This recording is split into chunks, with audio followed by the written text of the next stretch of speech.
puso niya ay malungkot. Ay! Bakit? Na-timing din ata ang pakipaghiwalay. Oh my God, na-stroke ang relationship. Oo. Matagal na po yun. 2 years ago na po. 2 years ago.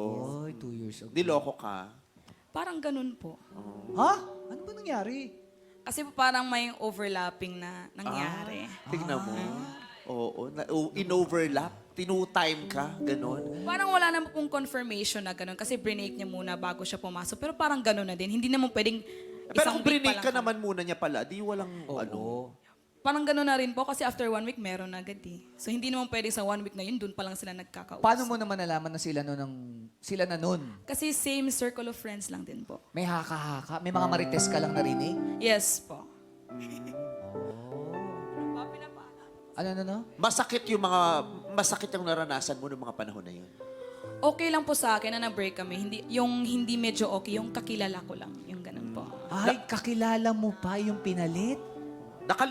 Nakalimot ka na ba sa mga mapapait na karanasan na yan? O naaalala mo pa rin?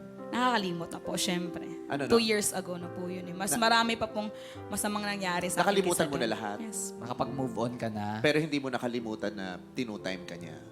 Hindi mo makakalimutan yun talaga. Yun ang masakit sa buhay, di ba? May mga bagay na gusto mong makalimutan, hindi mo makalimutan agad. May mga bagay na hindi mo dapat kalimutan, pero nakakalimutan na. Di ba? Bakit yun? Ang hirap kalimutan yung mga masasakit na nangyari 2 years ago. Pero ba't ang daling makalimutan kung saan mo nilagay yung hair clip mo? Meron ganun talaga eh. Diba? Nangyayari yun. Ang hirap kalimutan kung paano ka niloko nung taong yan 10 years ago. Pero ang daling makalimutan kung saan ko nilagay yung pamaypay ko. Meron, totoo. May ganyan. Yung Diba? ballpen. Ang hirap kalimutan yung muka nung babae na umahas sa boyfriend mo. Pero hindi ko matandaan kung saan ko nilagay yung charger ko. Bakit? Saan mo ba nilagay? Diba? Kung pwede lang tayong mamili ng mga bagay na pwede nating kalimutan, yung mga bagay na dapat lagi nating natatandaan, pero wala tayong kalayaan at karapatan at kakayahan. Kung makakapili lang sana tayo, di sana mas maligaya ang buhay. Tama na. Naalala ni Jane. Nanunumbalik lahat.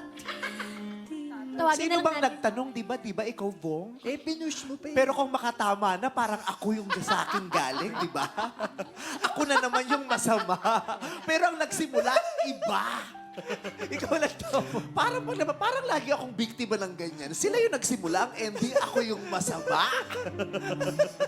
Nabalik pa sa'yo. Di ba? Oo. Yung ganon. Pero ikaw ba, Jane, hindi ka ba natakot muli magmahal kasi baka lukuhin ka ulit?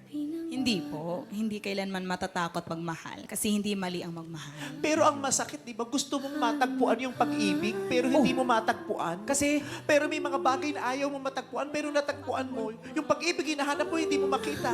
Pero may bagay na hindi ka matagpuan, pagbukas mo ng CR, ayaw mo makita, pero ba't nandun siya? ay! Pinlash mo na bumalik pa! Diba? Okay nga, sana kung pinash mo na, ang pangit yung hindi naman sa'yo, pero nandoon. Bad trip yun? Hindi naman sa akin yan eh, pero nakita mo. Pero yung para sa akin, ba't hindi ko makita? Tama na. Ang sakit, di ba? Pagbukas mo ng banyo sa inodoro, ay! Oh! Hindi naman sa akin yan eh. Pero ay, okay ang makita, pero nakita ko. Ang gusto kong makita yung sa akin. Oo, Hindi ko makita. Yung karapat dapat sa'yo. May mga bagay na nararapat sa'yo, pero itinatago sa'yo. Pero na-experience ko rin naman yung bagay na akin, pero tinago ko. Inipit ko para hindi makita nakararap. Eh, syempre. Kasi may mga bagay na kailangan ikaw lang nakakakita at sa'yo lang, di ba? At alam Because ko- what you do not know, they cannot steal. At alam ko ba't mo ginawa yun. What they do not know, they cannot steal. Dahil nire-reserve mo yun para sa taong mahal mo. Hindi, sa akin lang. Ang selfish mo, kung sa'yo lang yan. Dahil ayaw niya rin nun.